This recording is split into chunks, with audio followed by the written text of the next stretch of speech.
Screen पर एक I card देख रहे हैं जिसमें एक प्यारी सी मासूम बच्चे की तस्वीर है। उसका डेट ऑफ बर्थ मेंशन है, स्कूल का नेम मेंशन है जिसका नाम है चिन्मय विद्यालय। उसके पेरेंट्स का नाम भी लिखा हुआ है और फोन नंबर भी मेंशन है। ब्लड ग्रुप भी मेंशन है। इस बच्चे का नाम है प्रिंस। जी हाँ, ये अब इस दुनिया में नहीं रहा। हर माँ बाप अपने बच्चे को छोटे से ही आजकल स्कूल भेजना शुरू कर देता है ताकि वो कुछ खेले कूदे, कुछ सीखे और लाइफ में आगे बढ़े। लेकिन अगर उसकी मौत हो जाए, वो भी स्कूल में, स्कूल वालों की गलती की वजह से, तो क्या आप भी इतने एक्साइटेड होंगे आगे से अपने छोटे से मासूम बच्चे को स्कूल भेजने के लिए? पहले के समय में ऐसा कुछ नहीं होता था। बच्चा स्कूल हो, घर हो या कहीं बाहर हो या किसी रिश्तेदार के साथ हो, हर जगह सेफ होता था। आज के समय में अगर मैं आपसे ये कहूँ कि बड़े लोगों में गुस्सा है तो ये कहना गलत होगा, क्योंकि आज के समय में जो जनरेशन है, चाहे वो छोटी है, उसके दिल में भी बहुत गुस्सा है। और ऐसे ही किसी गुस्से का शिकार हुआ है ये मासूम सा छोटा बच्चा। 3 नवंबर 2012 यानी 2012 जो है इसकी डेट ऑफ बर्थ है, जैसा कि आप देख पा रहे हैं। चिन्मय विद्यालय, वसंत विहार, न्यू दिल्ली में ये बच्चा स्कूल जाता था और एक दिन पुलिस को यानी खबर मिलती है अस्पताल से कि ये बच्चा डेड पाया गया है और कुछ चीजें अटपटी लग रही हैं, तो उसकी जांच की जाए।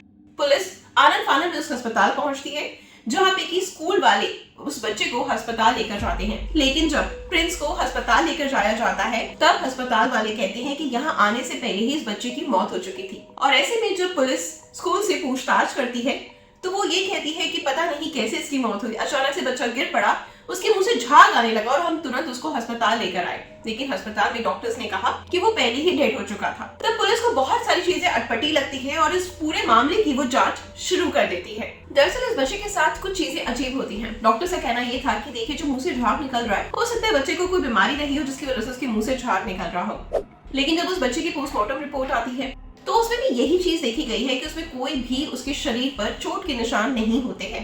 यानी उसके शरीर से आप बिल्कुल भी जज नहीं कर सकते कि किसी ने उसको पीटा है या मारा है जिसकी वजह से उसके मुंह से झाग निकला है। तो आखिरकार बड़ा सवाल ये खड़ा होता है कि प्रिंस की मौत कैसे होती है। इसके बाद क्या करती है पुलिस कि ये जो प्रिंस होता है उसकी पूरी कुंडली खंगालना स्टार्ट करती है कि उसका बैकग्राउंड क्या है, कैसे उसने एडमिशन लिया, उसके पेरेंट्स क्या करते हैं, सारी इन्वेस्टिगेशन स्टार्ट करती है।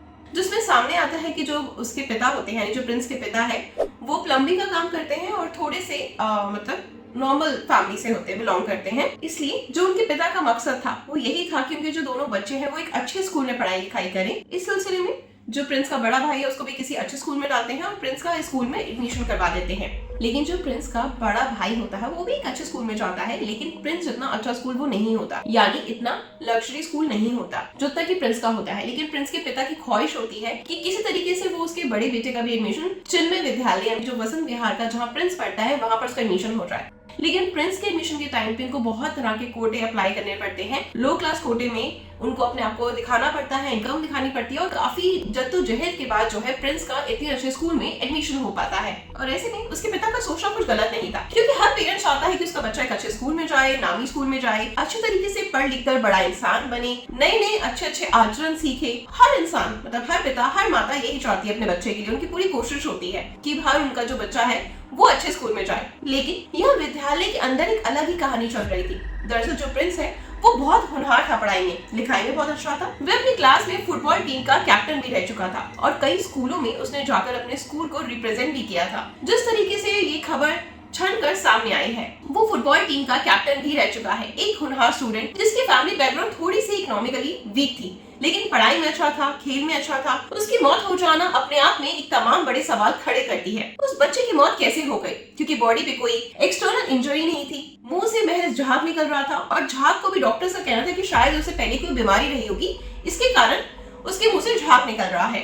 इनके माता पिता से बातचीत की तो हमें पता लगा कि पिता का ये कहना था कि पिछली अगर आप रिकॉर्ड को खंगाल कर देखें तो कभी भी प्रिंस के ऊपर कोई भी ऐसी उसकी मेडिकल हिस्ट्री नहीं मिलेगी। जिस तरीके से डॉक्टर्स बता रहे हैं उसे कोई मेडिकल हिस्ट्री थी ही नहीं जिसकी वजह से उसके मुंह से झाग निकले। पिता का ये भी कहना है कि सुबह जब उन्होंने प्रिंस को स्कूल छोड़ा तब वो बिल्कुल फिट एंड फाइन था। तो स्कूल के अंदर ऐसा क्या हुआ कि अचानक से उसकी हेल्थ बिगड़ जाती है और डॉक्टर साहब कहते हैं कि पुरानी हिस्ट्री रही होगी, इस वजह से उसके मुंह से झाग निकल रहा है। दरअसल पुलिस तमाम सीसीटीवी फुटेज खंगालती है। सीसीटीवी फुटेज एक अहम सबूत होता है, हर एक केस को सुलझाने के लिए एक अहम भूमिका निभाता है। जिससे पहले दबी जुबान पर कहा जा रहा था कि जिस तरीके से स्कूल ने पेरेंट्स को फोन करके कहा कि आपके बच्चे ने मार पिटाई करी है और उससे चोट लगी है, और जब पुलिस इस एंगल से खंगाल रही थी। तब पता लगता है पुलिस को कि जिस तरीके से स्कूल में प्रार्थना सभा होती है, एक असेंबली ग्राउंड होता है जहाँ पर तमाम जो स्कूल के बच्चे हैं वो मॉर्निंग प्रेयर्स के लिए, सुबह की प्रार्थना के लिए नीचे आते हैं और प्रार्थना करते हैं। उसी सिलसिले में जब प्रिंस अपनी क्लास से निकलकर नीचे की ओर जा रहा था, तभी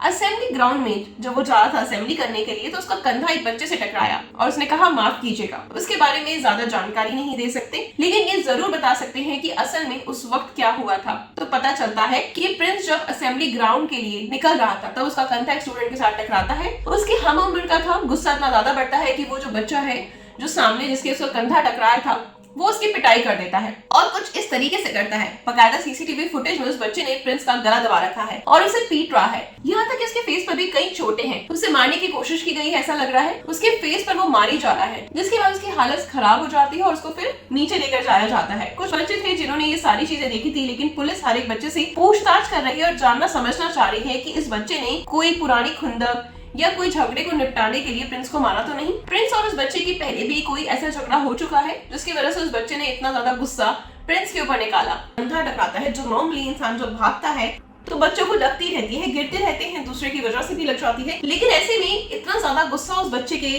सर पर सवार था कि उसने उसको मौत के घाट उतार दिया। क्या ये सही है?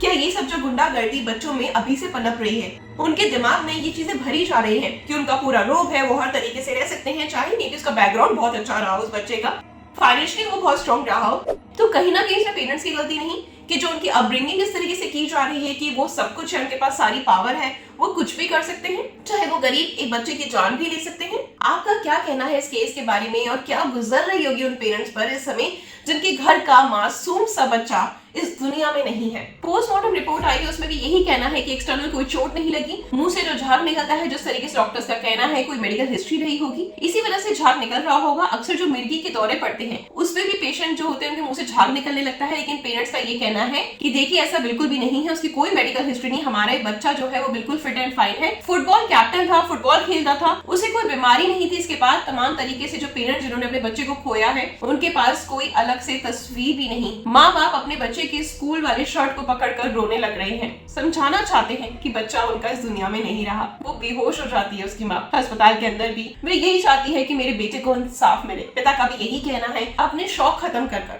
अपने आप को बहुत स्ट्रगल करवाकर अपने बच्चों को पढ़ाता लिखाता है ताकि उनका बच्चा वो हर मुकाम हासिल कर सके जो शायद कहीं ना कहीं वो रह गए थे या उनसे चूक हो गई थी, है ना।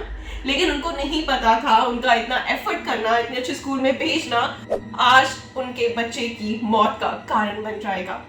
शायद वो आज इस दिन को कहीं ना कहीं जाकर ब्लेसिंग्स देंगे अपने आप को कि उन्होंने अपने बड़े बेटे का एडमिशन नहीं करवाया, तो क्या पता उनके दोनों बेटों के साथ ये होता।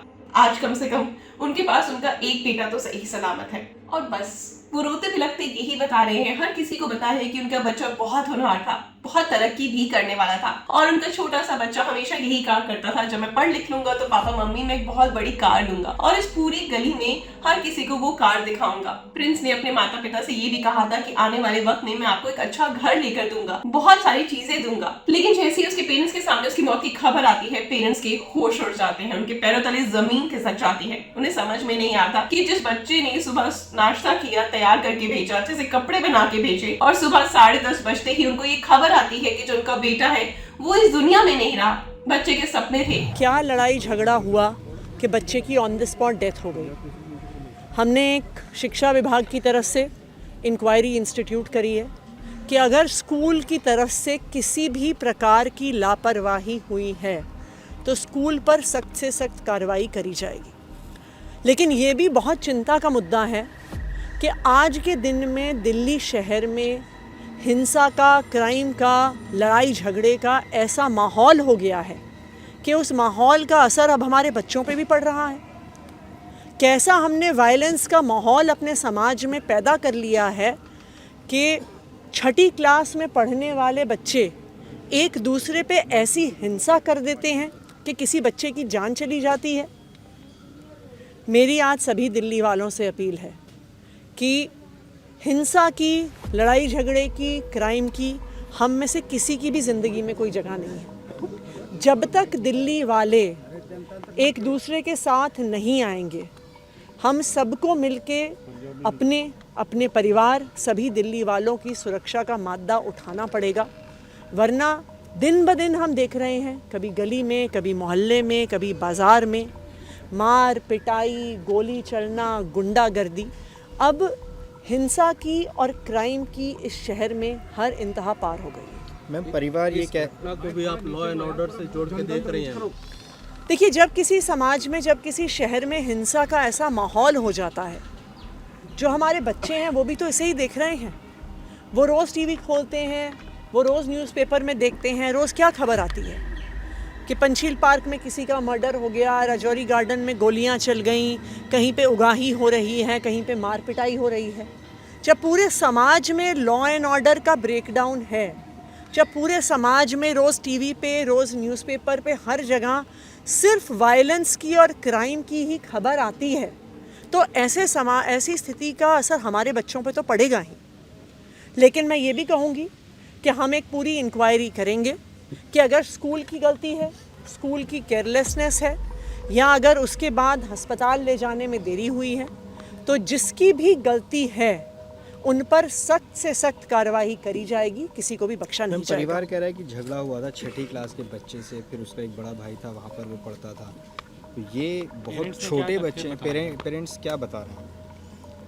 देखिए, अभी इस पे इंक्वायरी होनी पड़ेगी कि एग्जैक्टली क्या हुआ था। सीसीटीवी फुटेज स्कूल के अंदर की मौजूद है। हमने 2 इंक्वायरीज़ इंस्टीट्यूट करी हैं। एक इंक्वायरी शिक्षा विभाग करेगा ये देखने के लिए कि स्कूल के अंदर क्या घटना घटी। उसके बाद एसडीएम को भी इंक्वायरी के आदेश दिए हैं कि स्कूल के बाद जब अस्पताल लेके जाया गया, अस्पताल से दूसरे हॉस्पिटल लेके जाया गया, तो वहाँ पे किसी प्रकार की लापरवाही तो नहीं हुई है। जिसकी भी गलती है उस पर सख्त से सख्त एक्शन जरूर हो। तो बस मैं आप लोगों को भी यही कहना चाहूंगी कि अपने बच्चे से इतना बॉन्ड बना कर रखें कि अगर कोई इसको स्कूल में तंग कर रहा है, परेशान कर रहा है, या जो उसकी पूरे दिन की दिनचर्या है वो आपसे आके डिस्कस करें। क्योंकि मे बी हमारे बच्चे जो होते हैं, कई बार उनको हम इतना डरा देते हैं, धमका देते हैं कि वो अपने स्कूल का पूरे दिन का शेड्यूल हमसे शेयर नहीं करते, और ऐसे में हम जान ही नहीं पाते कि उनको स्कूल में क्या तकलीफ है, या कभी हम उनके सुनते ही नहीं है, अपने में बिजी रहते हैं। तो ये चीजें बहुत ज्यादा जरूरी है अगर आप चाहते हैं कि आपका बच्चा सेफ रहे, उसकी जान जोखिम में ना आए, और आपका बच्चा आगे पूरी जिंदगी अपनी अच्छे से संभाल कर जी सके। तो अपने बच्चे के साथ हमेशा ये बॉन्ड बना कर रखें कि वो स्कूल से जब आता है तो आपको सारी बातें डिस्कस करें कि उसके साथ क्या हुआ है, कैसे हुआ है, कौन सी चीज उसको परेशान कर रही है, या कोई ऐसा स्टूडेंट तो नहीं जो उसको बहुत ज्यादा तंग कर रहा है। क्योंकि अगर आपको ये सब चीजें पता रहेंगी तो आप पहले से सतर्क रहेंगे, स्कूल वालों से कांटेक्ट कर सकेंगे, कंप्लेन कर सकेंगे, समझा सकेंगे, जो भी आपके बस का होगा। क्योंकि हर पेरेंट्स को इतनी नॉलेज होती है कि किस तरीके से अपने बच्चे को गाइड करना है, आगे का रास्ता कैसे दिखाना है। तो ये सब चीजें तभी हो पाएंगी जब आपका बच्चा आपसे हर एक छोटी बात शेयर करेगा। आप उससे हंसी मजाक में पूछ सकते हैं, किसी भी तरीके से पूछ सकते हैं कि आज का दिन कैसा रहा, किसने उसको तंग तो नहीं करा, या मस्ती में कोई फाइट तो नहीं हुई, या हमने किसी को कुछ कहा तो नहीं, या किसने हमें तो कुछ नहीं कहा। इस तरह का बॉन्ड बनाना बहुत ज्यादा जरूरी है। दोनों पेरेंट्स जॉब करते हैं, उसके बाद जब बच्चा घर आता है थका हारा होता है, पेरेंट्स भी थके हारे होते हैं, तो हम उनका कोई बात सुनना इग्नोर कर देते हैं, जो हमारी सबसे बड़ी गलती है। ऐसे में जो बच्चे के साथ बाहर हो रहा है, बच्चा उसको अपने आप से हैंडल करने की कोशिश करता है, लेकिन वो मामला इतना ज्यादा बढ़ जाता है कि वो उसकी मौत का कारण बन जाता है। इस केस को देखने के बाद तो मुझे ऐसा ही फील होता है। आपका क्या कहना है? और प्लीज हम जब सोशल मीडिया अकाउंट जितने भी हैं, आप सब जगह इस छोटे से बच्चे की इंसाफ दिलाने के लिए गुहार लगाएं, एक पोस्ट जरूर करें इस बच्चे के लिए, प्रिंस के लिए, जो बहुत ही मासूम सा बच्चा है। आप अगर इस तरह की चीजें शेयर करेंगे और इस तरीके से बच्चे को, एक छोटे बच्चे को इंसाफ दिलाने की कोशिश करेंगे, तो बट ऑब्वियस है कि हमारा देश का हर बच्चा सेफ रहेगा। कल को आप भी पेरेंट्स बनते हैं, आपके भी बच्चे होंगे या भी प्रेजेंट में भी होंगे जो मेरा वीडियो देख रहे हैं, तो प्लीज आवाज उठाएं, सही के लिए आवाज उठाएं। सोशल मीडिया पे हम ढेरों सारी खराब चीजें शेयर करते हैं, ढेरों सारी चीज पॉलिटिकल शेयर करते हैं, लेकिन जो चीज हमारे बस में है हम उसी को शेयर करना बंद कर देते हैं। तो बस आपसे हाथ जोड़ के गुजारिश है कि अगर आप भी प्रिंस को इंसाफ दिलाना चाहते हैं तो प्लीज मेरी इस वीडियो को ज्यादा से ज्यादा शेयर करें, उसके नाम का एक पोस्ट लिखें और उसको इंसाफ दिलाने की कोशिश करें। क्योंकि ये मामला पूरे तरीके से दबाने की कोशिश की जा रही है, क्योंकि स्कूल बहुत बड़ा है, जिस बच्चे ने ये किया है उसके पेरेंट्स का बैक बहुत स्ट्रांग है, तो पैसा खिलाकर हर चीज को दबाया जा सकता है, आप सब जानते हैं। लेकिन हमारा एक पोस्ट शेयर करना, हमारा आवाज उठाना, हर पेरेंट्स का आवाज उठाना बहुत ज्यादा जरूरी है, खुद के लिए और खुद के बच्चे की सेफ्टी के लिए।